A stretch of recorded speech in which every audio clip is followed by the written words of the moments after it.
those days we have come way forward, and I'm very happy to note that now there is a conversion as far as the military aviation is concerned and the civil aviation is concerned, especially in the case of the air traffic management.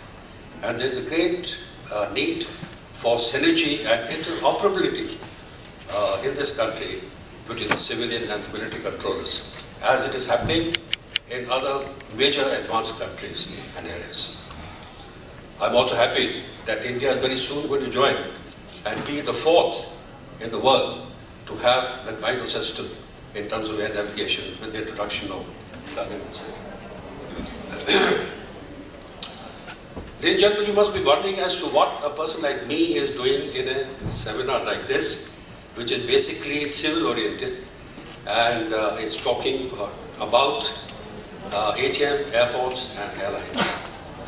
And funnily enough, the session one also deals with the airplanes and components manufacturing scope in India. Therefore, while I'm standing in front of you, I'm equally surprised as to what am I going to say. May I take this opportunity to tell you that I would like to digress slightly and take you on a very different journey altogether. And this may have something to do with the security concerns that India has got and the defense industry as it is emerging.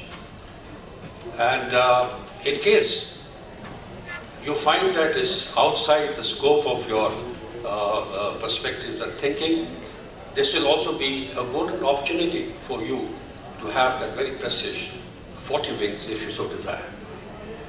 But my only request is that while you are indulging in this kind of, shall we say, siesta, please do not snore, because you might wake up the guy next to you.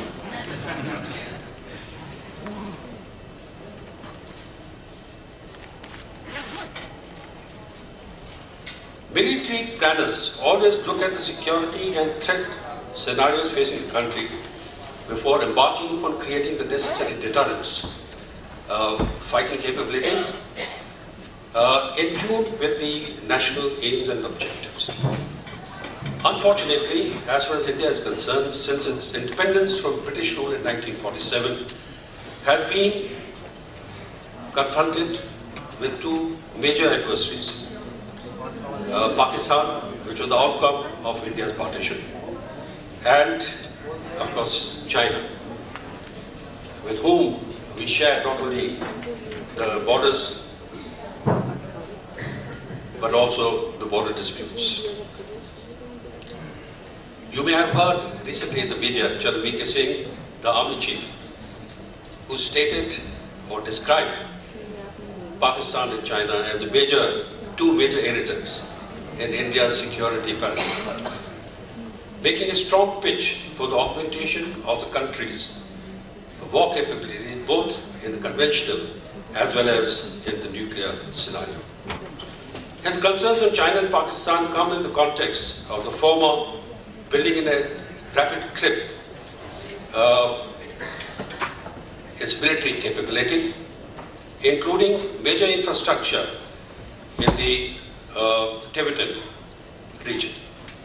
And as far as the Pakistan is concerned, it presently allowing anti-Indian terror infrastructure to operate from its soil.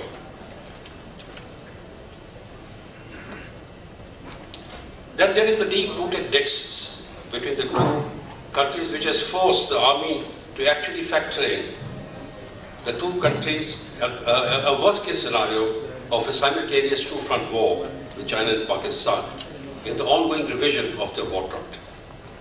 The IF chief, Air Chief Marshal P.B. Nayak, while refusing to be drawn by the media to name particular adversaries, however maintains that India needs to build its military capability in tune with its national aspirations. Therefore, ladies and gentlemen, the big question is, has India and its armed forces been able to create the necessary military capability to meet its ever-increasing security challenges?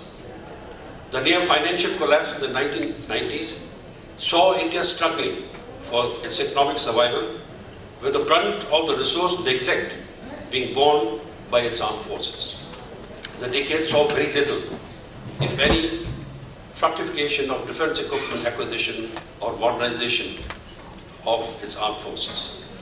The neglect was all around, but this being a specifically aerospace-related seminar, I would like to dwell in more detail as far as the Indian Air Force was concerned.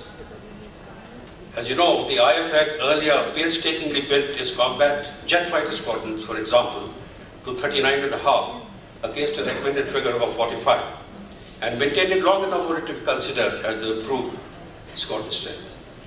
But the lack of any meaningful acquisition programs in the 1990s led to a decline in the combat squadron strength to as much as the IAF having lost a quarter of its strength by 2004 or so. Fortunately, the economic turnaround of India and the IAF's doctrinal shake-up coincided to some extent, and IAF decided to unshackle itself from the decade-old mindset of being just a tactical force by propelling itself into a new realm, that of being a strategic force like other leading air forces of the world. The IAF's expanded roles and responsibilities found true expression on the occasion of its Platinum Jubilee celebrations, when the then Air Chief, Major, stated in his anniversary message, "The emerging geopolitical and security scenario requires our nation to possess comprehensive military capability. Given the Indian situation, a strong and comprehensive aerospace capability, therefore, is inescapable." Any assessment of the future direction of the IAF must rest on the likely capabilities of the countries whose air power could impinge on Indian security, in our case, namely China and Pakistan, who individually and collectively pose the gravest of security challenges for India. The next two slides, ladies and gentlemen, I'd like to show you how we are confronted with the modernization programs of both China and Pakistan. As you can see, India is actually confronted, or going to be confronted very soon, between 1,500 to 2,000 of fourth generation modern jet fighters along its two borders. In the quest for a metamorphic transformation, which IAF had undertaken, it launched itself to becoming a powerful aerospace entity in order to be able to face the challenges of the two adversaries in all the spheres, including information, cyber, and airspace. To fulfill its aspirations, the IAF has prepared a long shopping list for new acquisitions, as well as embarked upon major upgrade programs for its selected existing combat and support assets. In the last few years, the IAF has continued to add more Su-30s to act as the mainstay of its combat capability. Then it has acquired the Hawk AJT, Advanced Jet Trainer, the BBJ, the Embraer legacy jets for VIP operations.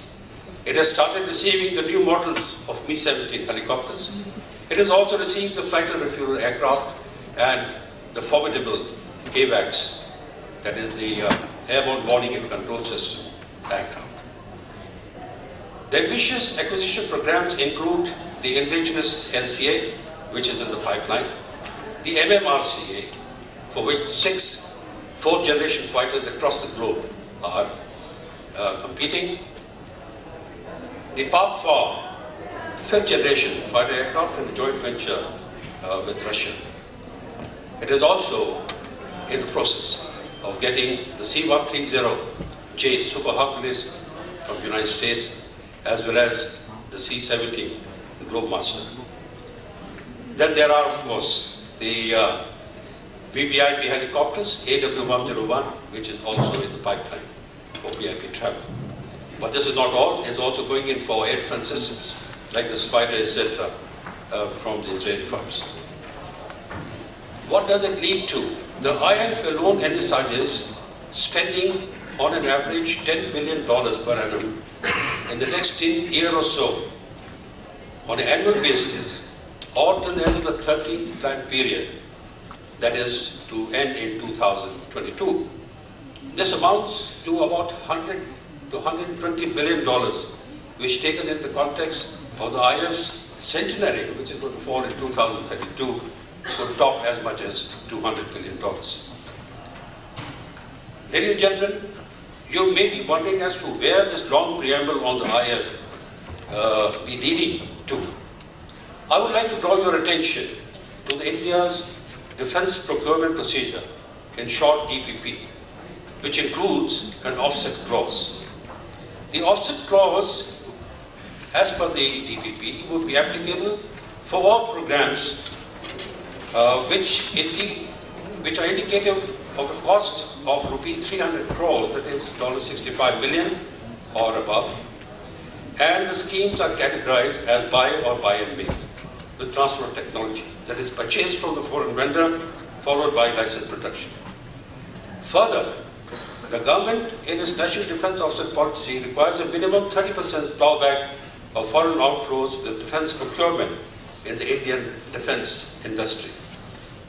We know that in case of the MMRC program, it is a hefty 50%. Therefore, it can be seen that in the gigantic 10 billion MMRC program, the selected vendor would have to indulge in more than $5 billion worth of investment into this country.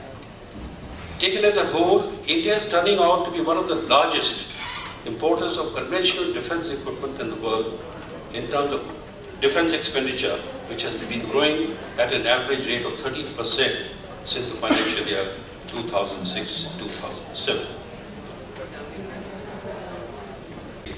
The requirement could easily top on an average $3 to $4 billion annually. But can the present infrastructure absorb such large-scale investments on a continuing basis? Since independence, following the Nehruvian policies, India's defense production has remained in the government-controlled public sector domain. For example, India's aircraft industry has by and large been the sole prerogative of the Hindustan Aeronautics Limited and its subsidiaries.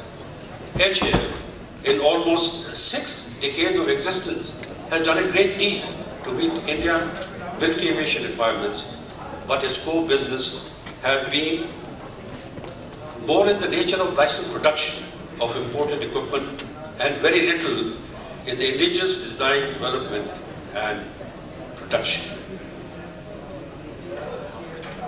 HAL's role has been that of an assembly line by and large, with very little component manufacturing, especially of the hybrid category, both in the realm of airframe as well as engine license production. Clearly, this has to change for the better if India wants to live up to its aspirations of a regional or global economic and military power, bracketed within the BRIC group, denoting Brazil, Russia, China, India. The 4 emerging economic powerhouses to shape the new world. It is ironic that India is the only country which not only lacks substantial military aviation capability, but is almost next to zero in the civil aviation industry. Fortunately, developments in the 2 main areas are converging, which if pursued with the right vigor and purposefulness, could lead India to come out of this morass. First is the India establishment's realization that it cannot rely solely on the public sector to deliver the goods, and that it has to open up the defense industry to the private